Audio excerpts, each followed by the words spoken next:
A, Nepal सरकारको एउटा संवैधानिक आयोग राष्ट्रिय समावेशी आयोगले चाहिँ आरक्षण व्यवस्थालाई छिटो अन्त्य गर्ने सुझाव दिएको छ। यो सुझावको विपक्षमा यहाँले बोल्दै लेख्दै आउनुभएको छ। यो प्रतिवेदन र सुझावप्रति तपाईको आपत्ति किन? राजेशजी, तपाईकै अनलाइनमा मैले बोलेका कुराहरू धेरै आइसकेका छन्।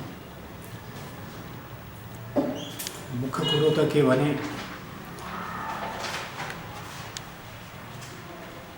दुई तीनटा कुरा बुझ्नुपर्ने हुन्छ। एउटा त आरक्षण अन्त्य गर्ने अथवा हटाउने जुन सुझाव छ त्यसलाई सिफारिसको रूपमा लगेर नेपाल सरकारलाई बुझाइएको छ।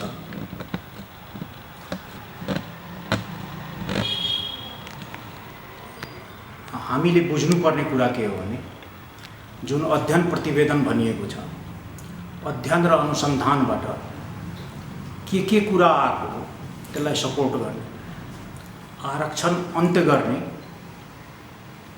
के एभिडेन्स छ, के कारणले आरक्षण अन्त्य गर्नुपर्ने, मुख्य कुरो चाहिँ त्यो कुरालाई प्रमाणित गर्न सक्नु पर्यो। तर समग्र प्रतिवेदन तपाईँ पल्टाएर हेर्नुभयो भने त्यसमा कारणहरू चाहिँ थुप्रै दिएको छ, तर एउटा पनि कारण यस्तो छैन जसलाई भ्यालिडेट गर्न सकियोस्। प्रमाण बेगरका सबै कारणहरू जो प्रमाणितै भएको छैन। यसरी अप्रमाणित कुरा, अझ भनौँ आफ्ना मनोगत कुरा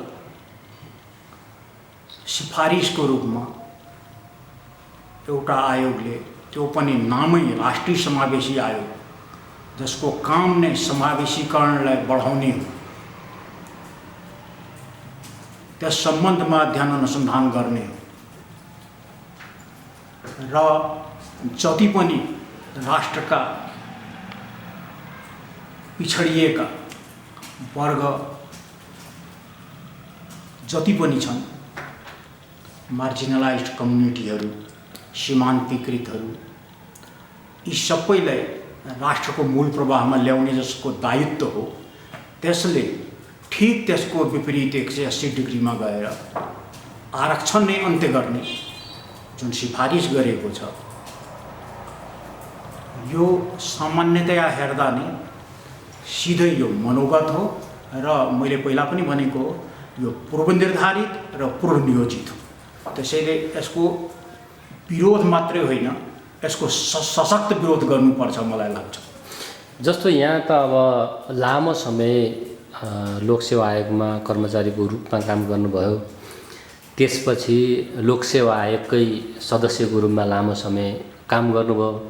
निजामती, नेपालको निजामती क्षेत्रको अवस्था, यसको समग्र विषयमा यहाँ जानकार हुनुहुन्छ, गहिरो ज्ञान राख्नुहुन्छ। आयोगले 2091 पछि चाहिँ यो चाहिँ खारेज गर्नुपर्छ भनेको छ। त्यो मिति नै तोकेर यो मितिदेखि चाहिँ खारेज गर भन्नेमा चाहिँ तपाईँ त्यहाँ के देख्नुहुन्छ? तपाईँको यसको कुरा त के हो भने पहिला पनि मैले भने यो भन्ने उनलाई अधिकारै छैन, त्यो कम्पिटेन्ट अथोरिटी नै होइन। यस्तो सुझाव दिने, यस्तो सिफारिस गर्ने, त्यसलाई कुनै संवैधानिक र कानुनी कुनै पनि कार्यक्षेत्र तोकिएको छैन। राष्ट्रिय समावेशी आयोगलाई संविधानले दिएको कार्यक्षेत्र तपाईँले हेर्नुभयो भने र त्यसकै आधारमा बनेको जुन ऐन छ त्यो हेर्नुभयो भने त्यसमा कहीँ कतै पनि महिला, आदिवासी जनजाति, मधेसी, दलित, थारू, मुस्लिम जसले अहिले आरक्षणका समूहहरू त्यसको बारेमा एक शब्द पनि उल्लेख गरेका छैन। त्यो बाहेकका खस आर्य, पिछडिएका क्षेत्र वर्ग, अपाङ्गता भएका व्यक्ति, किसान, श्रमिक आदि इत्यादिको बारेमा बोलिएको छ, त्यस सम्बन्धमा बोलिएको छ। जुन कुरा उसको कार्यक्षेत्रमै पर्दैन, किटानी गरेर त्यहाँ लेखिएको छ, यी कुराको बारेमा मात्रै उसको कार्यक्षेत्र पर्छ। र बाँकी जुन मैले भने ती सबैको लागि छुट्टा छुट्टै राष्ट्रिय समावेशी आयोग जस्तै उसकै प्यारलल संवैधानिक आयोगहरू छन्। जस्तै महिलाको लागि महिला आयोग, आदिवासी जनजातिको लागि आदिवासी जनजाति आयोग, मधेसी आयोग, थारू आयोग, मुस्लिम आयोग, दलित आयोग। र संविधानले ऐनले दिएको यिनीहरूको कार्यान्वयन हेर्नुभयो भने यी सबै कुराको अधिकार चाहिँ अधिकार क्षेत्र तत्त आयोगले दिएको छ। यसरी राष्ट्रिय समावेशी आयोगले के गर्यो भने एक त अरूको जुन क्षेत्राधिकार छ त्यसमा पसेर त्यसलाई हस्तक्षेप गर्यो र उनलाई संविधानले तोक्दै नतोकेको, उनलाई दिँदै नदिएको अरूको कार्यक्षेत्रमा गएर क्षेत्राधिकार मिचेर जबरजस्ती एउटा सुझाव र सल्लाह दिएको छ। भनेपछि वर्चस्व र प्रभुत्ववाद भने यही त होला। त्यसैले मेरो भनाइ के भने यो अधिकार उसलाई छैन। एक अर्को कुरा के आधारमा 2091-2093 समय सीमा लक्ष्मण सीमा तोकिएको छ भने त्यहाँ जतिसुकै तर्क दिए पनि ती सबै तर्कहरू लङ्गडा तर्क हुन्। मुख्य कुरा आरक्षण किन ल्याइयो, समावेशीकरणको आवश्यकता किन पर्यो, कुन पृष्ठभूमिमा आएको हो र त्यसको उद्देश्य हासिल भयो कि भएन, उद्देश्य प्राप्ति भयो कि भएन। जुन उद्देश्यको लागि ल्याइएको हो त्यो उद्देश्य प्राप्ति नहुन्जेलसम्म यो आरक्षण चाहिँ लागू भइरहनुपर्छ। त्यसरी 2091-2093 तोकेर चाहिँ हुँदैन।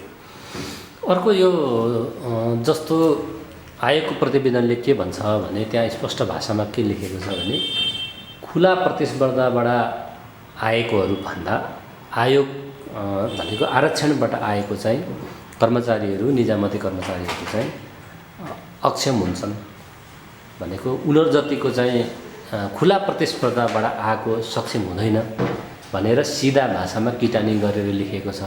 एक हिसाबले चाहिँ आरक्षणबाट आएकोहरूलाई अयोग्य होस् भनिएको छ। अब यसलाई मैले अघि पनि भने तपाईँ यो निजामती क्षेत्रको लोकसेवा आयोगको पूर्व सदस्यको हिसाबले यो भाषालाई, यो भाष्यलाई कसरी बुझ्ने, किन यसरी यत्रो आक्रामक चाहिँ किन हुनु पर्यो होला आयोग भन्ने लाग्छ यहाँलाई? राजेशजी, यो प्रकरणमा थुप्रै कुराहरू आपत्तिजनक छ। त्यसमध्ये सबभन्दा आपत्तिजनक भनेको आरक्षण हटाउने कारण देखाउनुमा यही हो। उनीहरू योग्य नभएको अर्थात् अयोग्य भएको, क्षमतावान नभएको, यो सबभन्दा आपत्तिजनक कुरा यही हो। र त्यसैले मैले के भनेको छु भने यसको पक्षमा अयोग्य छन् साबित गर्नु पर्यो, त्यसको प्रमाण दिनु पर्यो। दक्ष छैन त्यसको प्रमाण दिनु पर्यो। अनि त्यो प्रतिवेदन तपाईँले पढ्नुभयो भने कहीँ कतैबाट त्यो प्रमाणित हुँदैन।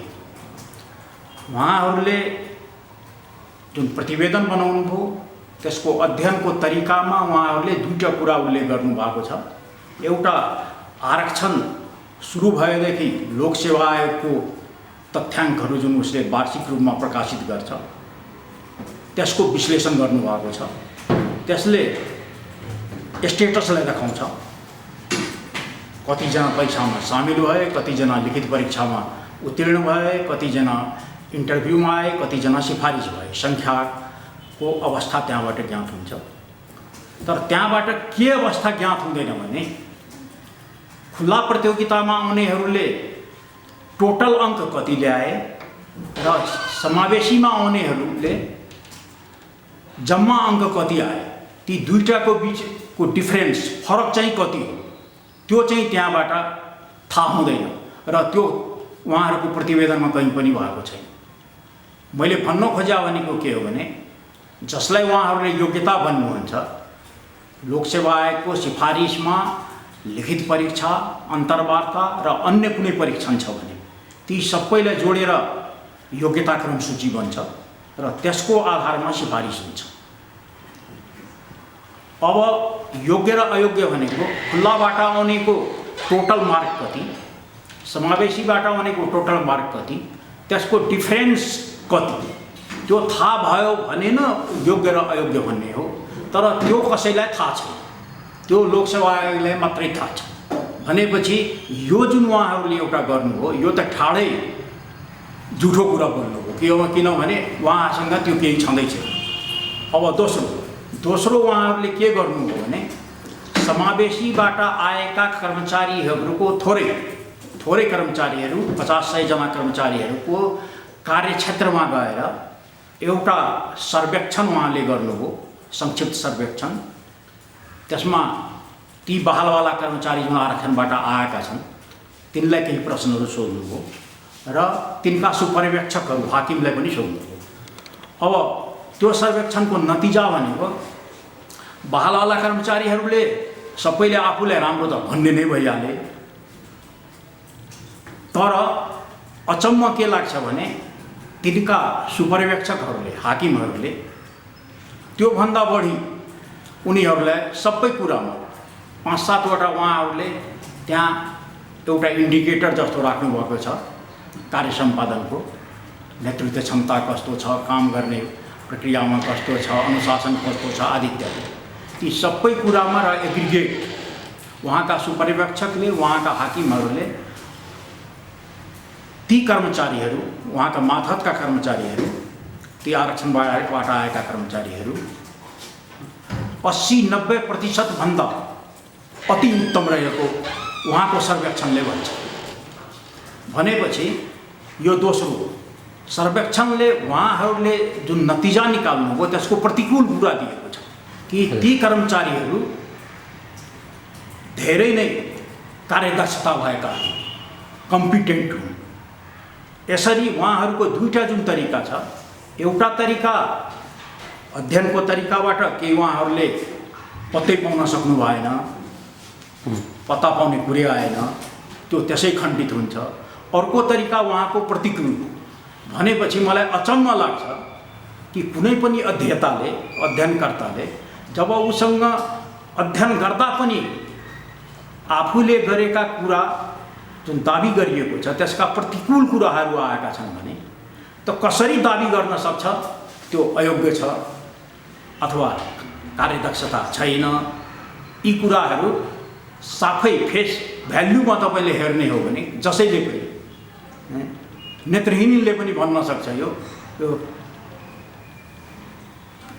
अप्रमाणित कुरा हो। त्यसैले त मैले भने यो उहाँहरूको सफेद झुट हो, व्हाइट लाई। तर यो सफेद झुटबाट उहाँले भ्रम छर्न कोसिस जति गर्नुभयो त्यो सफल चाहिँ हुँदैन। जस्तो अर्को चाहिँ त्यो प्रतिवेदनले के भन्छ भने जसको लागि छुट्याइएको, खास गरी चाहिँ वर्गको कुरा उसले गरेको छ। आरक्षणमा चाहिँ गरिबहरूले पाएन भन्ने तर्क जो छ गरिएको छ, त्यो तर्क त सही होइन। यसलाई कसरी हेर्ने? निजामती कर्मचारीमा चाहिँ आरक्षण पनि एलिडहरूले मात्रै पायो, गरिबहरूले पाएन। वर्गीय हिसाबले, आर्थिक हिसाबले यसको चाहिँ यो आरक्षण चाहिँ गरिनुपर्छ भन्ने एउटा तर्क गरिएको छ, जो तर्क चाहिँ राम्रै तर्क छ। यसलाई कसरी लिने? तपाईँले भने जस्तै त्यो तर्क चाहिँ नराम्रो होइन। त्यो उहाँहरूले उठाउनु भएको विषय पहिलेदेखि उठिरहेको, आरक्षण सुरु हुने बित्तिकै त्यो कुरा उठेको।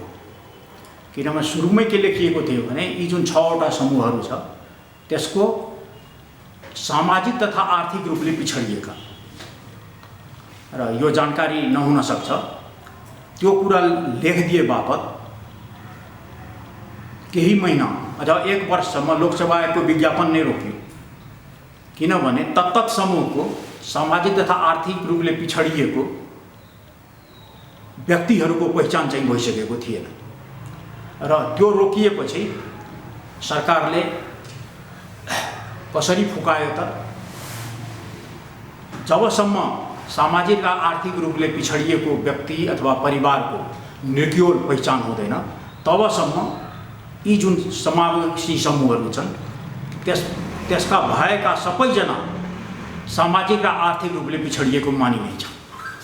यसरी डोलोसोलो एउटै बास्केटमा राखेर त्यो ऐनमा ल्याएर संशोधन गरेर अनि त्यसपछि त्यो लागू भएको र त्यसपछि यो उहाँहरूको भनाइ चाहिँ जायज छ। त्यसपछि सामाजिक र आर्थिक रूपले पिछडिएको जुन सूचक छ त्यो बनाउने कुन समूहमा, जस्तै आदिवासी जनजातिमा कुन परिवारको के आधारमा के इन्डिकेटर, सामाजिक र आर्थिक रूपले पिछडिएको भने के, त्यसका सूचकहरू के हुन्, आम्दानीको स्तर के हो आदि इत्यादि कुराहरूको बारेमा सरकारले अहिलेसम्म कुनै पनि काम गरेको मलाई पनि थाहा छैन र यस सम्बन्धमा उहाँहरूले उठाउनु भएको कुरा सही नै हो। त्यसैले यसमा कुनै आपत्ति मान्नुपर्ने कुरो छैन। तर कुरो कहाँनेरि छ भने यो मात्रै होइन, अरू पनि केही कुराहरू उहाँहरूले जुन लेख्नु भएको छ त्यो पहिला पनि नआएको होइन, सबैले उठाइरहेको कुरा। तर कुरा आपत्ति चाहिँ के भएको हो भने यी सबै झाडफानुसका कुराहरू मात्रै हुन्। यी कुराहरू आफ्ना तर्कलाई आफ्नो अप्रमाणित जुन आफ्नो सिफारिस छ, सुझाव छ, त्यसलाई पुष्टि गर्ने रूपमा मात्रै ल्याएको, त्यसको सौन्दर्यको रूपमा ल्याएको त्यो। किनभने यदि समावेशीकरणलाई व्यवस्थित गर्नु छ भने, मैले पहिला पनि भने हो, समावेशीकरणमा आरक्षणमा समस्या नभएको होइन र समस्या चाहिँ किन नहुन्। हामी कहाँ आरक्षण भनेको लेटेस्ट 14 वर्ष भनेको ठुलो कुरो होइन। जहाँ आरक्षण तपाईँको आज 70-75 वर्षदेखि लागू छ इन्डिया, तपाईँले हेर्नुभयो भने त्यसको समस्याहरू त 75 वर्षमा अहिले पुरा चाहिँ निमिट्यान्न हुन सकेका छैन। त्यस्ता कम्प्लेक्स इस्युमा हामीले यति दिनमा गर्न सक्ने कुरै आएन। त्यसैले त्यसमा समस्याहरू त छन्। जस्तै अघि जुन हामीले समस्याको कुरा गऱ्यौँ, सामाजिक आर्थिक रूपले पिछडिएको, त्यसको सूचक बनाउनु पर्यो। क्रिमी लेयर भनिएको छ, अर्को क्रिमी लेयर भनिएको छ। जस्तै समूह जुन छ त्यसका क्रिमी लेयर भने के, क्रिमी लेयरको कहीँ परिभाषा गरिएको छैन। चलन चल्तीमा आएका शब्दहरू हुने र साँच्चै भन्ने हो भने जे कुरा पनि हामी इन्डियाबाटै आयात हामी गर्छौँ, यो क्रिमी लेयर पनि त्यहीबाट आएको आरक्षणको सन्दर्भमा। भन्न खोजेको भने त्यो समूहमा सामाजिक, शैक्षिक र आर्थिक रूपले माथि उठेको वर्ग, तिनलाई आरक्षण चाहिँदैन। किनभने दे आर सेल्फ सफिसियन्ट। उनीहरू यो योग्य भइसकेका छ कि उनीहरूले खुल्ला प्रतिस्पर्धा गर्न सक्छ। त्यस्तो किसिमको हाम्रो समूहमा पनि, आरक्षित समूहहरूमा पनि क्रिमी लेयरले, टाठाबाठाले मात्रै फाइदा लिए भने उहाँहरूको छ। तर फेरि मेरो कुरो त्यही आयो, कुनै पनि अनुसन्धानकर्ताले अझ आयोगले कुनै पनि कुरा प्रमाण बेगर त बोल्नै भएन, त्यसको लागि प्रमाण दिन सक्नु पर्यो। त्यो प्रमाण उहाँहरूले दिन सक्नु भएको छैन। जतिजना सिफारिस भएका आएका छन् त्यसको पारिवारिक पृष्ठभूमि उहाँहरूले केलाउनु भएको छ, त्यसको आर्थिक, सामाजिक सबै कुरा उहाँहरूले हेर्नु भएको छ। उनको पेरेन्ट्सको प्रोफेसन के थियो त्यो हेर्नु भएको छ, के अवस्था थियो त्यो हेर्नु भएको छ। त्यो सबै हेरेर त्यसका म्याक्सिमम बहुसङ्ख्यक जुन आरक्षणबाट आएका छन् तिनीहरू त्यस्ता मान्छेहरू आए भने भन्न सक्ने आधार त्यो हो आयो। तर यो त अब गफको लागि गफ भए जस्तो मात्रै हो।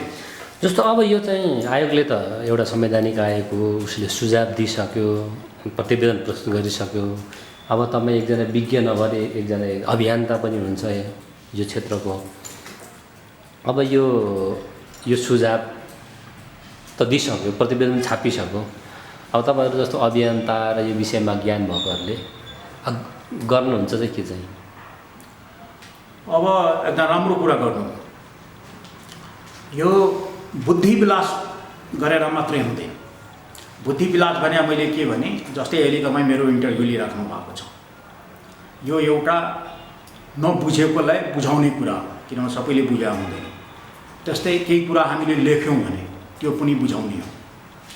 यसरी हामीले आलेख लेखेर एउटा नबुझेकोलाई बुझाउने, केही गोष्ठी गर्ने, त्यस हिसाबले बुझाउने आदि इत्यादि जनचेतना जगाउने काम गर्ने हो।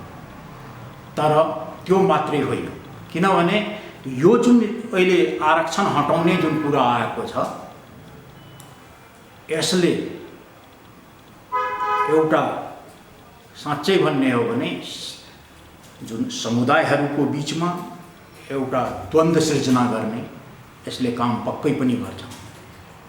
र त्यो द्वन्द्वलाई, सम्भावित द्वन्द्वलाई रोक्ने हो भने यसको बारेमा सरकारवालाहरूले र नबुझेकोलाई त के भन्नु र, तर बुझेकाहरूले बुझ पचाएर चाहिँ बस्नु भएन, आफ्नो तर्फबाट चाहिँ बोल्नु पर्यो, आफ्ना कुराहरू भन्नु पर्यो।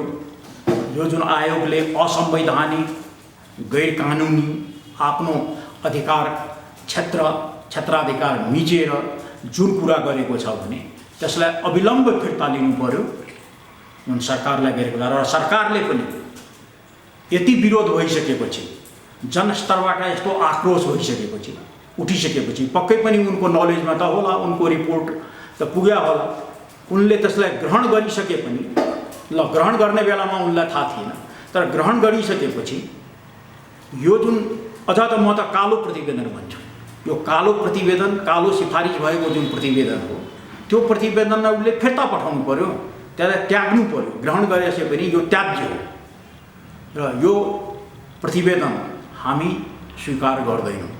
सरकारले त्यो रूपले स्पष्ट रूपमा भन्नु पर्यो। र यो देशमा जुन संविधान जुन बनेको छ, नयाँ संविधान, त्यसको मर्म, त्यसको भावना अनुसार समावेशीकरणले ओतप्रोत भएको, पिछडिएका जुन जनसङ्ख्याका जुन पिछडिएका जुन समूहहरू छन्, जाति छ, वर्ग छ, सीमान्तकृत वर्गहरू छन्, यी सबैलाई मूलधारमा कसरी ल्याउने, त्यसको लागि जुन संवैधानिक व्यवस्थाहरू गरिएको छ, त्यसको प्रतिकूल हुने गरी जुन यस्तो किसिमको गरिएको छ भने सिधै, मैले त सिधै भनेको हो, यो संविधानकै विपरीत हो। अझ तपाईँले रिपोर्ट यदि पढ्ने हो भने राम्रोसँग पढ्नुहोस् भने उहाँहरूले संविधानमा जुन यो कुरा आएको छ त्यसलाई समानताको हकसँग लगेर जोड दिनु भएको छ र उहाँहरूले क्वेसन उठाउनु भएको छ, संविधानमा यस्तो लेख्नुपर्ने हो र संविधानमा जुन व्यवस्था गरियो त्यसमै क्वेसन मार्क उठाउनु भएको छ। यो क्वेसन उठाउने उहाँ हो त संविधान बनेको कसरी? ऐतिहासिक संविधान सभाबाट, र संविधान सभाबाट बनेपछि सार्वभौम जनताले बनाएको, त्यसको चाहना अनुसार, त जनचाहना अनुसार बनाएको संविधानमा क्वेसन मार्क उठाउन पाइयो त? त्यसैबाट पनि स्पष्ट हुन्छ यो समावेशीकरण, आरक्षण आदि इत्यादि शब्दहरूसँगै उहाँहरूलाई चिडी छ, एलर्जी छ र त्यसैलाई प्रमाणित गर्नको लागि अहिले आएर त्यो उद्देश्यले उहाँहरूले सिफारिस गर्नुभएको हो। र मैले पहिला पनि भने हो, एउटा संवैधानिक आयोगले, त्यो पनि नामै कामै राष्ट्रिय संविधान समावेशी आयोग, त्यसले यस्तोसम्म गर्न सक्छ भने मेरो कल्पनामा पनि थिएन, अझ पनि छैन। र मैले त्यसको विरोध गर्नुभएको, मैले राष्ट्रिय समावेशी आयोगको विरोध गरेको होइन, म विरोध गर्न पनि सक्दिनँ, संवैधानिक अङ्गको विरोध गर्ने होइन, किनभने म आफै एउटा संवैधानिक पदाधिकारी भइसकेको हुनाले सबै संवैधानिक अङ्गप्रति मेरो सम्मान छ। त्यसैले मलाई के लाग्छ भने राष्ट्रिय समावेशी आयोगले यो गरेकै होइन, अनि कसले गरेको हो त? नाम त उसैको आएको हो, अनि मलाई के लाग्छ भने राष्ट्रिय समावेशी आयोगमा का जुन पदाधिकारीहरू छन् उहाँहरू जुन जातबाट जुन समूहबाट आउनु भएको छ त्यो चाहिँ उहाँहरूको अवचेतनामा आएको त्यो चेतन रूपमा कसैले भन्न सक्दैन, यो कन्ससली कसैले भन्न सक्दैन हैन। तर अवचेतनका कुराहरू बेला बेला आउँदो रहेछ। यो धेरै दिनदेखि जम्मा भएको कुराहरू त्यो बाहिर निस्केको छ। त्यसैले दोष राष्ट्रिय समावेशी आयोगलाई छैन। त्यसैले मैले भने एकल जाति आयोग पनि होइन, यो गर्न सक्ने आयोगले होइन, यो भारदारी सभाले गर्ने हो। अनि मैले भने हो त्यो एकल जाति अथवा खसहरूको नामै लिएर भने हो मैले होइन, त्यो गरेको उहाँहरूको पनि दोष होइन। किनभने उहाँले चेतन रूपमा बोल्नु होला भने मलाई लाग्दैन। उहाँको अनकन्सियसमा जुन बसेको कुरा छ त्यो चाहिँ आएको। यो अन्तिममा अब मेरो अन्तिम प्रश्न तपाईँलाई बताइदिनुहोस् न, जस्तो निजामती क्षेत्रमा अथवा विवि क्षेत्रमा आरक्षण खास गरी किन चाहियो र यो आयोगले भने जस्तै मिति त अब तोक्न वैज्ञानिक हुँदैन, यो कहिलेसम्म रहनुपर्छ र किन चाहियो यो बताइदिनु। राम्रो क्वेसन गर्नुभयो। अब आरक्षण किन चाहियो भनेपछि यसको विश्लेषण गर्दै जाँदा थुप्रै कुराहरू आउँछन्। मुख्य कुरो त के भने सबैलाई थाहा भएको कुरा हो, यो मुलुकमा दशकौं होइन सदियौँदेखि एउटा खास समुदायको वर्चस्व रहेको छ। त्यो वर्चस्व राजनीतिमा रहेको छ, त्यो वर्चस्व सार्वजनिक प्रशासनमा रहेको छ, त्यो वर्चस्व सरकारमा रहेको छ। र एउटा समय त्यो थियो, त्यसपछि समयले कोल्टे फैल्यो। आज हामी गणतन्त्रात्मक र फेडरल सङ्घात्मक